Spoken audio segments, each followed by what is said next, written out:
Connect with us by visiting our website or email us at comments@rogerstv.com.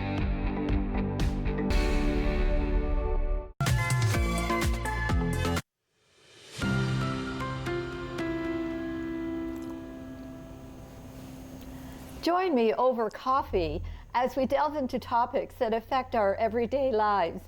And today I'm in conversation with Simona Freiberg, and she is the coordinator for the community gardens in our region, but so much more. And of course, she has a new documentary coming out as well. And we're going to be focusing our conversation on the importance of sustainability within our communities in terms of health, well-being, food resources, but also about building community. And we have a lot to talk about. And we are really fortunate today that we've got good roads in this winter weather. Absolutely. Well, thank you for having me. And yeah, it was a beautiful sunny day, and it reminded me that I miss the sun so much. Yes. Well, I keep looking out the window and saying, oh my gosh, it's still winter. Yeah, true. I feel like the white cover takes me still back to a relaxing mode, because I don't need to really do anything in the garden. So it gives you a little bit of more time before the season starts. Well, yes. Well, let's start off by talking about this journey that you have been on, because you've been in our community for several years now, and this is a part of your life. Like, this is who you are, about building healthy communities, as well as the earth, growing things, planting a seed, planting the seeds in every one of us so that we think about the growing season and what we can do with additional food resources in our community. So talk about that journey. Well, I really feel passionate about giving something back to people, but also growing together, and not growing only in the garden, but growing as a person as well. And I found that if people are healthy, they are happy. That's kind of my way to present it to the community garden. And community garden is basically a space where I just find that my ethical work and connecting with people goes really beautifully together, because I took a course in BC on permaculture design course, and that really changed my life, because they are talking about the principles, and it's not only gardening style, it's basically lifestyle of person. And I live permaculture every day if I can. And what that means is that you respect the earth, you respect the people, and you share the surplus.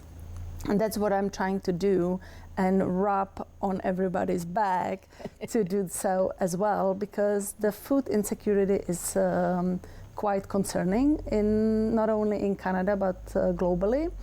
And I found that it's kind of really beautiful office to come to the community garden, and I call it office because I used to work in the office for 20 years, and now I have these beautiful flowers and food and so much abundance to share with my people and people around me, and just to learn together.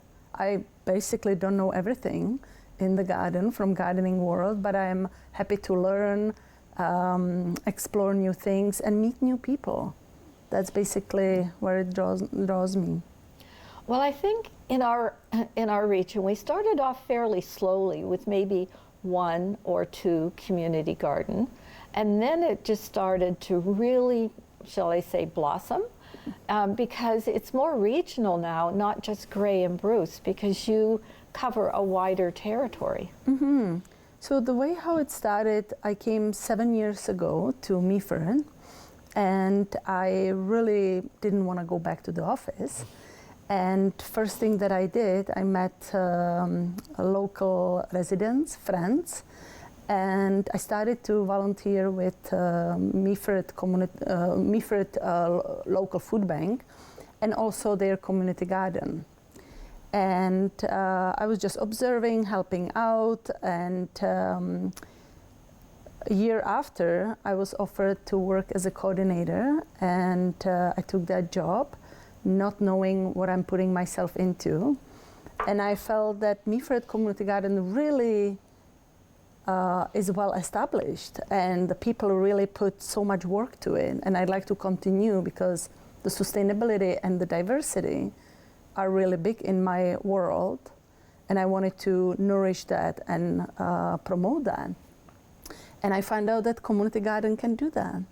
So I wrote later on, 2 years later, I wrote bigger grant with United Way, with United Help, Way Help, to expand the community garden, and I call it Community Garden Network.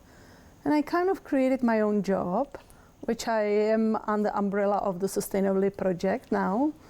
And with the team, I cannot do it by myself, but with a team of helpers and people in the garden, I am able to expand it and open new community gardens in the region. Well, as I understand, there's maybe 15 or more community gardens in our region?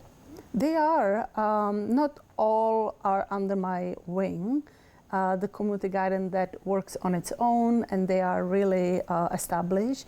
They barely need my help, but once in a while we exchange either seeds or seedlings, or I come to Tobermory to plant garlic, just to give a little more boost to each community garden, or do composting workshop. It doesn't need to be necessarily under my wing to look after it every day, but I just like to be connected and be the support for them. So creating kind of like a network that we keep going. We don't become inactive. Well, the other part of this too is building community, because once you establish that a community garden, what you have is people coming from all walks of life because they just like to get their hands dirty and That's very true. play it. I mean, I'm not much of a gardener, but I love to play in the dirt. There's just something about being connected with the earth. And it's so good for you. It's so good for you. It's not even funny. I agree. I found that people find new relationship, they find new friendship, they come, and if you don't know something, then somebody else may know, and you're really bonding with one another. And what I like about it, to bring kids and youth that can actually mingle with elders and seniors, because I found that the intergenerational relationship really brings different relationship between people, they respect, and then they see each other on the streets or in the stores, and they go, oh, I know you from the gardens. And guess what? My tomatoes are bigger, or, you know, they grew really well. So exchanging the tips, but also helping each other, I found it in the outdoor settings, the healthy, sustainable way of living. Well, I also think that we do, and we have for several years now, had a food insecurity situation in our community. So the community gardens, not only are you growing your own fruits and vegetables, and the gleaning project as well, when you go into orchards and you glean the leftover fruits.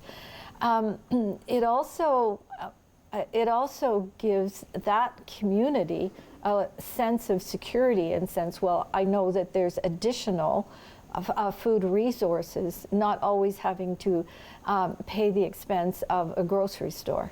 Exactly. I found the same. I found that it's very popular in Meaford to go apple picking, but we are expanding it to pear picking, tomato picking, but also berry picking, depending when the farmer connects us and offers their land to harvest the extras. So I'm absolutely with you. And then the beauty of it is to go and process the apples or any surplus of food in the community kitchen and do applesauce, or you can basically do any product, and people bring always a lot of things home. And so the way how gleaning program started was through a transition me firm, and they basically I think it's already like 12 years old project, and the idea was to give 1/3 to the owner, 1/3 to the community, the volunteers, and then 1/3 goes to the charity, so the food banks, the meal programs. That way everybody wins. It's a win-win situation.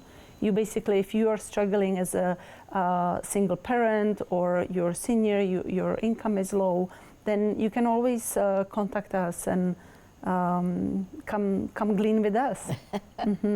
Well, what I like about this is the volunteers come from all walks of life. And so if you are a lone parent and you find that you want to connect with other people, but you also need to fill your fridge with fresh fruits and vegetables, this is a way of building connections within the community, making friends, but also you're teaching your children that gardening, growing your own food, or connecting with the community gardens is a way of building your own personal health. Absolutely. I found that, when I was volunteering in the food bank, and I've seen what food is available, I felt more so inspired to bring more fresh produce, because there are people who are, for example, diabetic, and they cannot eat everything that is on the shelf. So they were very grateful for the greens and fresh produce, and it's local. And you're right, if you really want to eat healthy, and it's not only the food, it's also the herbs, the connections, the outdoor, just being in the nature. And as you said, you like to get dirty. There's apparently some studies about probiotics being absorbed through the soil and compost. And it's really fun. I feel like so empowered to be able to serve my community. Well, not only that, I mean, these, I think a lot of this grew out of the need for additional food resources because of the food insecurity in our community.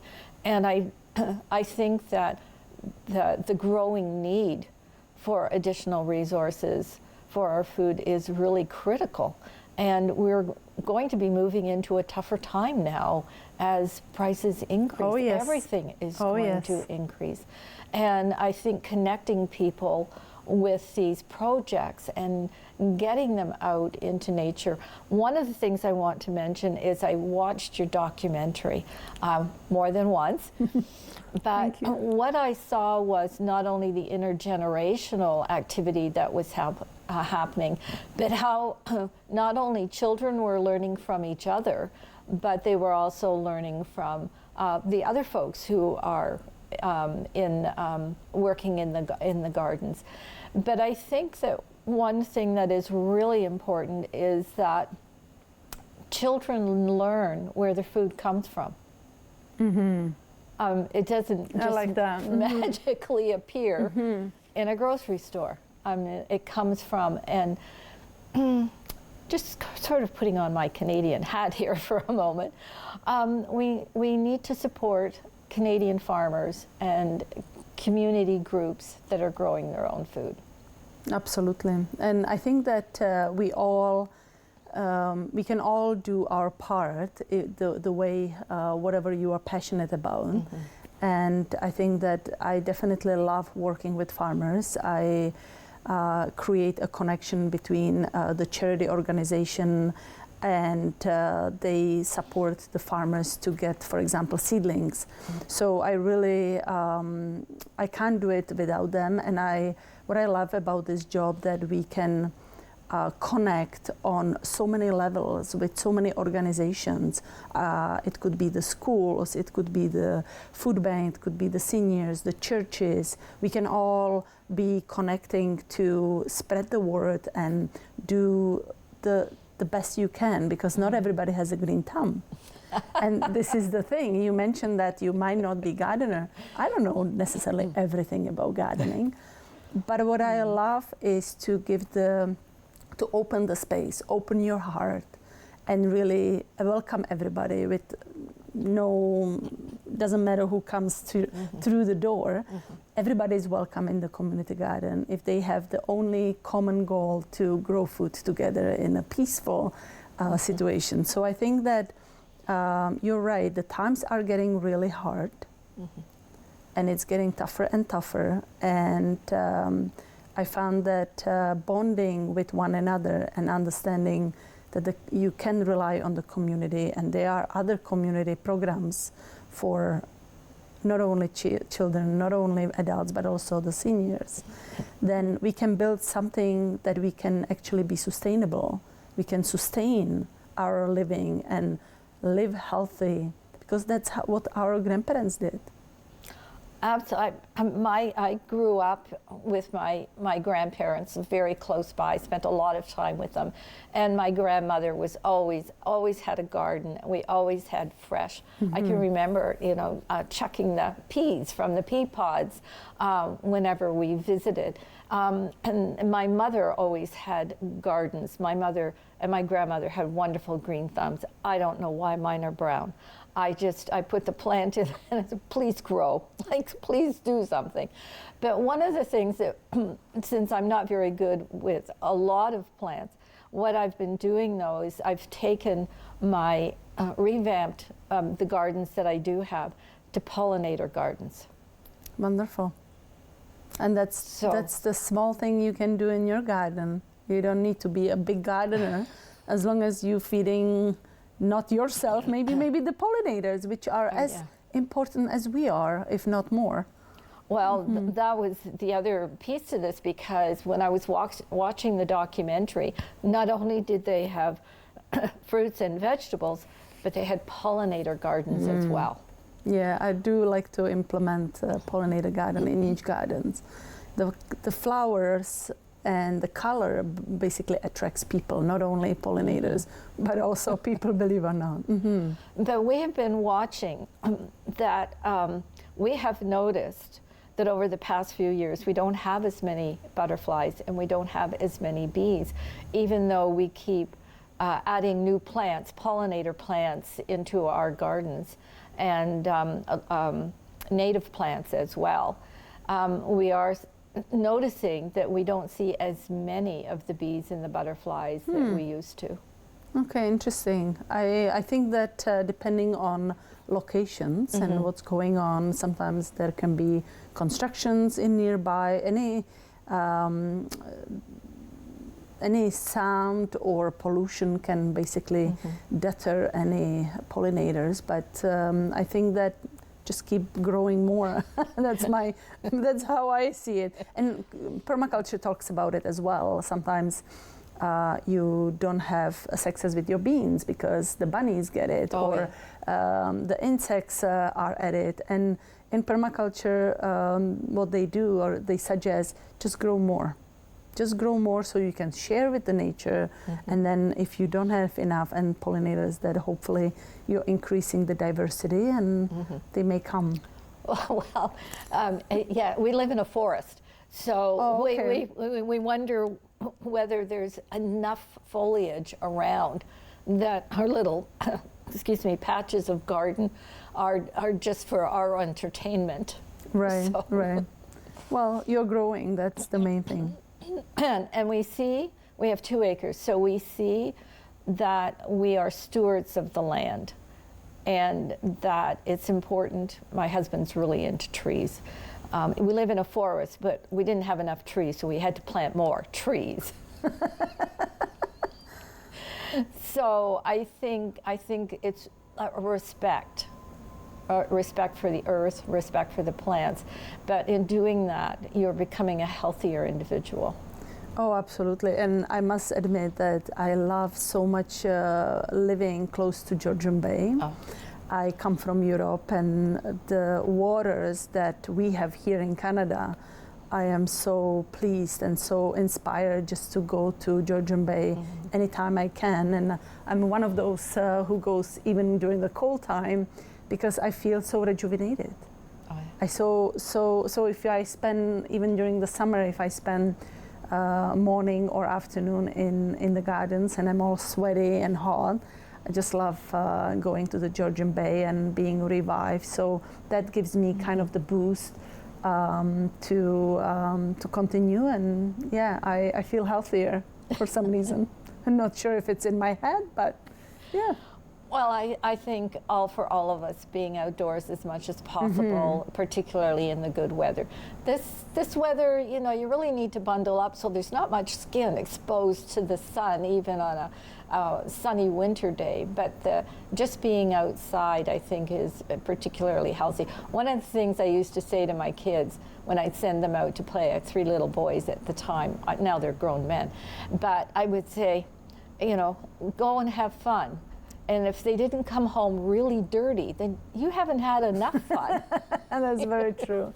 No, I agree. Yeah, the outdoor is really something that sometimes it's underestimated because the fresh air that we have, especially here in Grey County, and doing something that you don't even know you're outside, you don't even realize that you're exposed to the sun and the elements and the fresh air, the negative ions, and just soaking it all in, you're actually getting so much better than sitting in front of the screen in the house. Yeah.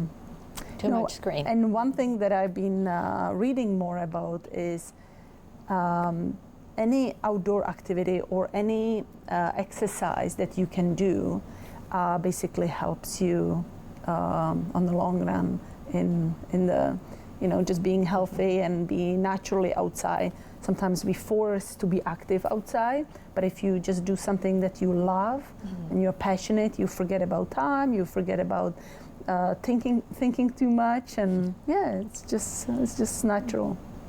Building health. One of the things I wanted to get back to is the documentary that's coming out.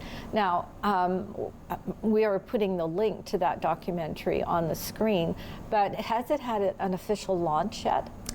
Good question. We've been working quite hard how we're going to launch it, and it's coming very soon. We will be launching it online, and I'm partnering with few events that I would like to promote it as well. It's a 14 minutes documentary. It's not really long. So it's a first video about the work that we do at the Community Garden Network, and we are really proud of it. We feel it's not always something that you can put a video on what you do, and this really combines all the people that brings this project together. Well, one of the things I noticed in the documentary was that people were talking about their community garden in their community. Some of them were very large, and some of them quite varied in what they were offering in terms of growing. And some of them were just very small, as if they were just starting off. And so a community garden doesn't mean something large necessarily. It means what you're starting in your community, and if you start off small, you've got the foundation to build more. Exactly. When I used to live in British Columbia, I was inspired how community garden can be even your front lawn. So there were probably like 5 neighbors, and they transform their front yards into herb gardens. And it was open to anybody. It was mainly for them, but it was open to anybody to harvest whenever they wanted. They even had a sign, feel free to harvest whenever you're ready. So I found community garden can be as small as 1 meter on 1 meter, or as big as maybe an acre or so. It really doesn't matter. It's more the energy of people who works in it and what you want to grow and what you do with the food when you grow it. Do you preserve it? Do you share it? There's all kinds of things that you can do. I mean, the sky's the limit when it comes to the sharing and what you can do with the produce.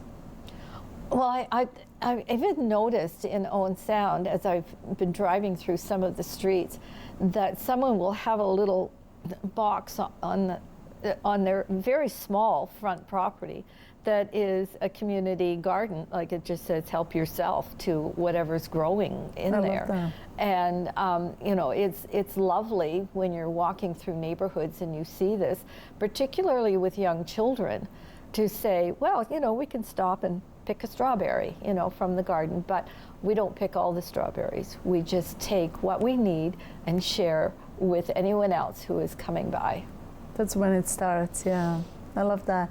One thing I'd like to say is that what's very new to me as well is giving people opportunity to have a job, which I've never as an employee had that opportunity. I don't find myself that I would be an employer, but because we have these different community gardens, and when we start a new one, ideally I have a coordinator who I call it like garden ambassador, and they can look after the garden and help the people in the community with some questions and keeping the maintenance, watering and weeding. And over the last 3-4 years, I feel that it's really amazing just to inspire people and give them the job to work in the community. It's a seasonal job, but it's extra cash that they can earn. Oh, and you know, I hadn't thought of it that way. To me, community gardens always just, you know, came to mind that it was volunteer-based, but now there's seasonal work as well. So would you be getting students, universities? I would like to. That's a very good question. I would like to. We used to get in Meaford usually students, interns, we called it. There are specific grants that you can apply for, and if you're successful, you can actually give a job as a summer student in the gardens. So in the Meaford, we had probably for 5 years in a row, and we do employ people in Durham, at the Riverstone, and when I apply for a bigger grant, I can create a budget for, excuse me, I can create a budget to give a job to 1 or 2 people extra in the gardens. Well, that's actually great news, and that was something that I hadn't even thought about, or we hadn't even talked about before, is that if students are looking for a summer job, that's the growing season, you know, and university students are usually out at the end of April, early May, right through to September. If you like to get your hands dirty and you want to learn a lot about not only growing fruits and vegetables, but growing communities as well. And I think that in times of struggle, building communities is really important, where everyone feels welcome, everyone feels comfortable in their community. And one of the things that, you know, I have talked about on this show with previous guests is how important it is to build community. And right now, like, we all need to stick together and support each other. More than ever. Well, it's a good thing. I noticed that you're wearing your red and white today. So good for you in that. But one of the things is that you have. This program is brought to you by Rogers Xfinity, connecting you to more of what you love. Visit Rogers.com for more details. Connect with us by visiting our website or email us at comments@rogerstv.com.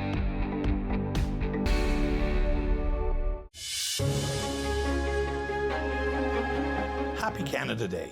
My name is Rob Black, and I'm a proud Canadian advocate and senator representing the province of Ontario. Today and every day, it's important that we celebrate our country's cultural diversity, profound history, and strong democratic values. We must also remember that we are members of the same team, Team Canada. From my family to yours, I wish you all a safe and happy Canada Day. Summer days, summer nights, lots of things to do.